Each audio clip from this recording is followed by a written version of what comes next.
Welcome to the Exec Exchange, 15-minute podcasts in which a leader from the water sector shares a story to inspire, inform, and educate other water sector leaders from around the globe. My name is Piers Clark, and my guest today is Pete Perry from Welsh Water in the wonderful country of Wales. And we're going to be talking about Pete's illustrious career as he now comes to the twilight part of his career. Pete, it's wonderful to be with you. Thank you, Piers, and real joy to be joining you and sharing my experience. This is our special 70th episode, and we're going to be celebrating your career as you move on to new things, having spent a long time in the sector. But before we get there, I want the audience to understand a bit more about Welsh Water. We have had a previous podcast with your colleague, Steve Wilson, but for those who didn't listen to it, can you just talk a little bit about who Welsh Water is, who you serve, and the unique structure of Welsh Water? Yeah, Welsh Water is unique in the UK utility world because we are the only not-for-shareholder, not-for-profit organisation. I'll come back to that, but just to give you our dimensions for a moment, we serve around 3 million people in Wales. We also serve the border counties of England that run up through Herefordshire, parts of Cheshire. We provide both water and wastewater services. We've got pretty big infrastructure, very rural operating area with most of the population on the South Wales coast. So that's it in terms of dimension. But in terms of the business model, this business model was set up around 25 years ago, actually, 2001. It came out of the debacle, really, of the Hyder Group giving up its trading and they were taken over. The group was split up. Two of my former colleagues as chief executives, Nigel Annett and Chris Jones, set up the not-for-profit model. But what's unique for us is that we have around 60 to 75 members. Now, these glass members, they're not remunerated, but they're chosen geographically, and they're also chosen to represent the customer base and a range of other skills. So we've got environmentalists, we've got small business owners, we've got big business owners, and we have people who might come to us from the third sector who represent community groups. We try to get them spread across our operating area. As a level of governance, they hold the board to account. We get voted on every year in terms of whether they'll let us stay in post. And that goes through our annual general meeting, which I describe as going into city A levels because these are an interested bunch and the questions are pretty challenging. So unique in that sense and a very open and transparent governance process. I love this idea. We all hear about citizen scientists. You've actually got citizen shareholders. It's just beautiful. And am I right in thinking the biggest city that you serve is Cardiff, which for listeners from outside the UK is famous because that's where Doctor Who is filmed and based? Yeah, Cardiff's at the centre of the conurbation. If you imagine across the South Wales coast, we've got Newport in the east, through Cardiff down to Swansea, and that's where probably half the population is actually situated along the coast, bounded by the main motorway into South Wales, the M4. Brilliant. Now, you have had 45 years in the water sector, 45 years in Welsh Water. You've seen it through all of its various guises. And the story we're going to celebrate today is that journey you've been on, what you've seen, what you've learned, and what wisdom you can share for those who will maybe be just joining the industry now and hopefully still there in another 45 years' time.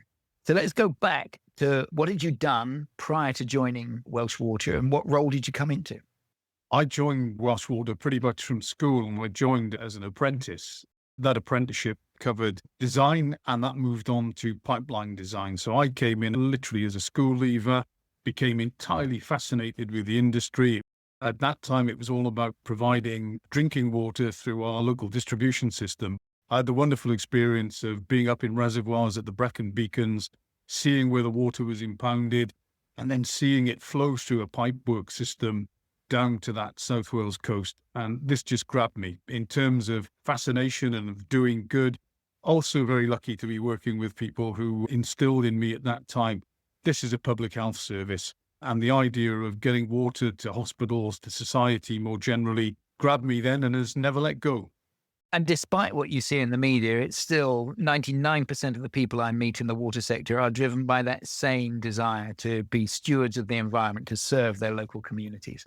All right, walk me quickly through the various roles you did, culminating in the role you now hold. Sure. It is worth mentioning, I did leave Welsh Water to work for United Utilities for about 5 years. I also worked for United Utilities briefly. That's very good of you to flag that up. United Utilities still operate part of Wales, so I'm going to stick with my original statement that you've had 45 years working in the water sector. Yeah, having joined the industry as an apprentice, I very quickly looked to grab as many opportunities as I could to learn more. Privatization came along in the late 1980s. I moved from drinking water to wastewater out of choice. I thought this was a fascinating part of our business. I went through an ascending list of roles, picking up operational management in the main, and enjoyed every bit of it.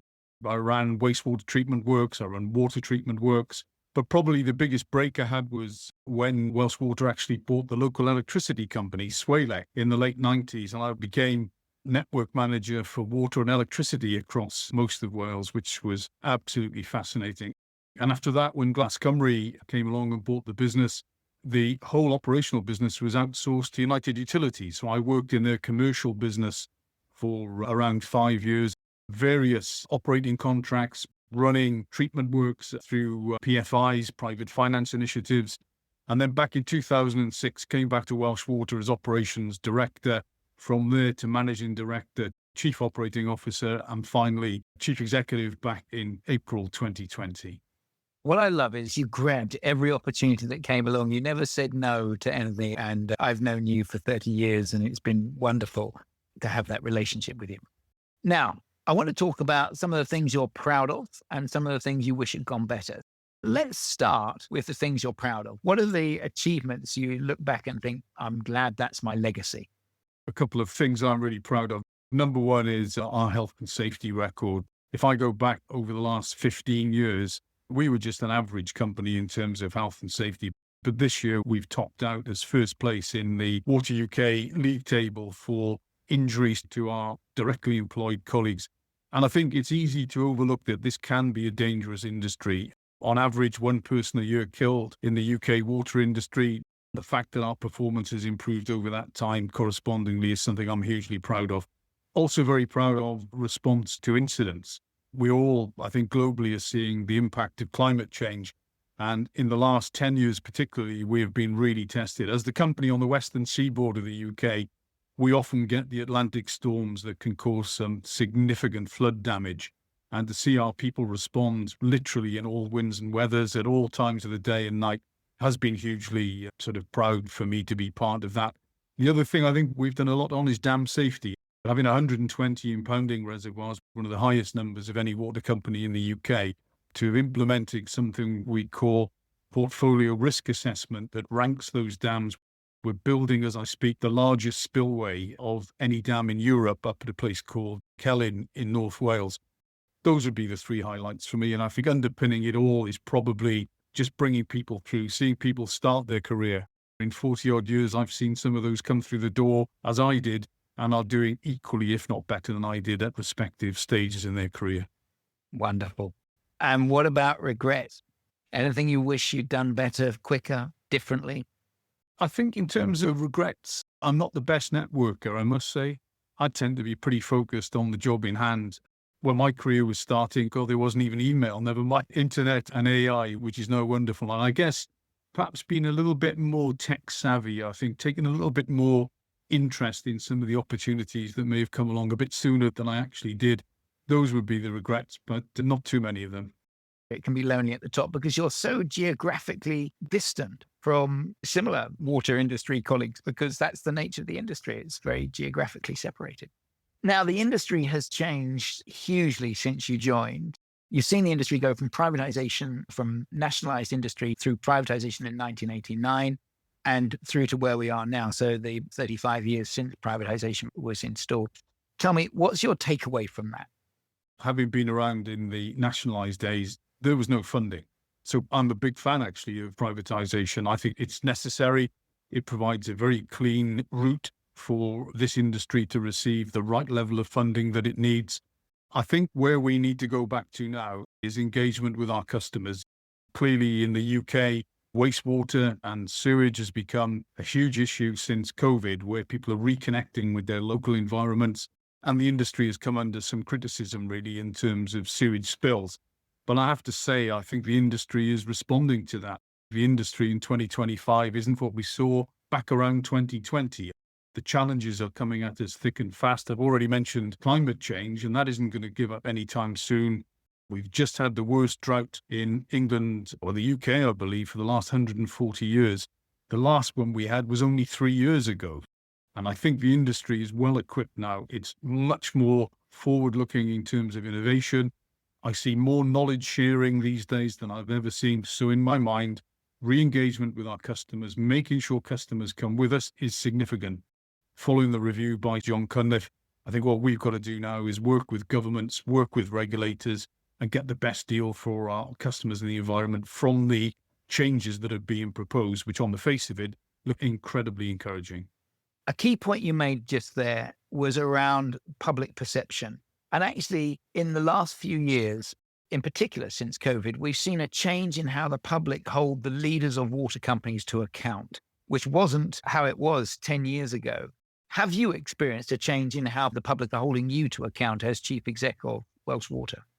Yeah, I've absolutely seen a change in the way the public now hold us to account. We live in the world of instant communications. We live in the world of social media, and we see things like chief executive remuneration, which is publicly available in many companies. I think what I've tried to do with that is respond personally, making sure that if I do get challenged, whether it's in a public meeting or whether it's by the media or somebody sending me an email, I will do my best to respond. We can't fix everything, but if we can be seen to be taking the public sentiment seriously and trying to fix as much as we can with the resources we have, being open, being transparent, that's the way to approach this. Wonderful. Now, Pete, 45 years. When is it you leave and what is it you're going to be doing? I'm handing over the reins to Roch Sharu, who joined us from Sydney Water in early January. I'm still going to be on the Welsh Water books until the end of March. What always happens to people at the end of their career, they get onto special projects. And after that, I've got a couple of irons in the fire. 2 of them are with the industry. Another is totally separate, so that'll keep the mind ticking over the grey matter. And Mrs. Perry has got lots of plans for me. Bit of travel, I think, will certainly make up for the holidays that I've had disturbed in the last few years, and time with grandchildren. Those will be my main preoccupations. The one thing you can never be is on holiday when you're the senior role in a water company. Whether it's sunny outside or it's pouring with rain, you are worried about what's going on. You never get to rest. All right. The last question I'm going to ask you is, what advice would you give someone entering the water sector today who may still be doing this job in 45 years from now? Good Lord, that seems like a long way away. This is a fantastic career. But what I would say, don't be put off by all the noise. This is still a fantastic industry with great camaraderie, great opportunities, and it's such a worthwhile industry to be involved in. All we do in the main is good in terms of public health, good in terms of the environment. We operate irrespective of where we are in the world. I think we're all in our unique geographies with our unique challenges, but this is a force for good, and I would encourage people to join wholeheartedly. You have been listening to the Exec Exchange with me, Piers Clark, and my guest today has been Pete Perry, the Chief Executive at Welsh Water, and we've been reflecting on 45 years in the sector. Hope you can join us next time. Thank you.